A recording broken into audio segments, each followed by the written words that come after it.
السلام عليكم ورحمة الله وبركاته. الحمد لله الذي نحمده ونستعينه ونستغفره ونؤمن به ونتوكل عليه. أما بعد.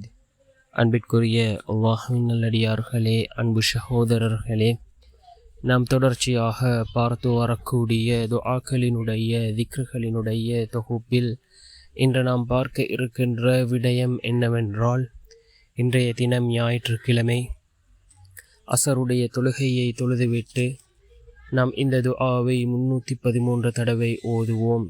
இதனை ஓதுவதன் மூலமாக நம்முடைய வாழ்க்கையில் எல்லா நிலைமைகளையும் அல்லாஹ் சீர்படுத்தி தருகின்றான். சந்தோஷமான மகிழ்ச்சியான செய்திகளை அல்லாஹ் நம்முடைய வாழ்க்கையில் கொண்டு வந்து சேர்க்கின்றான். அப்படிப்பட்ட மிகச்சிறந்த ஒரு துஆவை தான் நாம் இன்றைய வீடியோவில் பார்க்க இருக்கின்றோம். அன்பார்ந்த சகோதரர்களே, அல்லாஹ்வின் நல்லடியார்களே, துஆக்கள் கபூலாக கூடிய பல நேரங்கள் இருக்கின்றது. ரசூலுல்லாஹி ஸல்லல்லாஹு அலைஹி வஸல்லம் அவர்கள் ஹதீஸ்களின் வாயிலாக நமக்கு அறிவிப்பு செய்திருக்கிறார்கள்.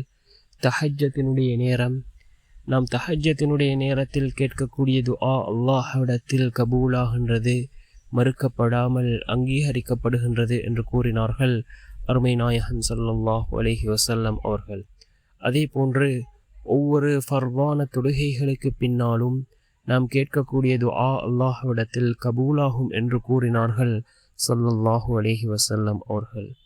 ஒவ்வொரு ஃபர்வான ஐவேளை தொழுகைக்கு பின்னும் நாம் சிறிது நேரம் அல்லாஹ்விடம் பிரார்த்தனை செய்வோம். நிச்சயம் அல்லாஹ் நம்முடைய பிரார்த்தனைகளுக்கு பதில் வழங்குவான்.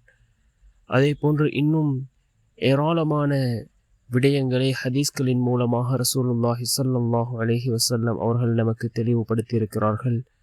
தொழுகையிலே, சுஜூதிலே, ருக்கூவிலே கேட்கக்கூடிய துஆக்கள் அல்லாஹ்விடத்திலே கபூலாகின்றது.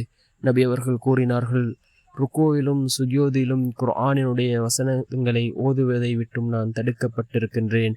ஏனென்றால் அந்த இடங்களிலே அதிகமாக துஆக்களை கேட்கின்றேன். துஆக்கள் கபூலாகக்கூடிய இடங்கள் என்று கூறினார்கள். அதே போன்று இன்னும் கூறினார்கள், சுஜூத், அதாவது அல்லாஹுக்கு மிகவும் நெருக்கமாக இருப்பது நாம் சுஜூதிலே இருக்கக்கூடிய நேரத்தில் என்று கூறினார்கள் அருமை நாயகம் ஸல்லல்லாஹு அலைஹி வஸல்லம் அவர்கள். இந்த எல்லா நேரங்களிலும் நாம் அல்லாஹ்விடம் நம்முடைய தேவைகளை கேட்போம். நிச்சயமாக அல்லாஹ் நம்முடைய தேவைகளை பூர்த்தி செய்து தருவான்.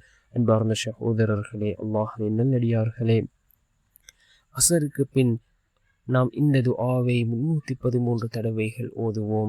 என்ன துஆ என்றால், யா அல்லாஹு, யா கனியு, யா ரஸாக்கு, யா ஃபத்தாஹு, லா இலாஹ இல்லல்லாஹ், முஹம்மதுர் ரசூலுல்லாஹ். யா அல்லாஹு, யா கனியு, யா ரஸாக்கு, யா ஃபத்தாஹ், லா இலாஹ இல்லல்லாஹ், முஹம்மதுர் ரசூலுல்லாஹ் என்ற இந்த துஆவை 313 தடவைகள் ஓதுவோம்.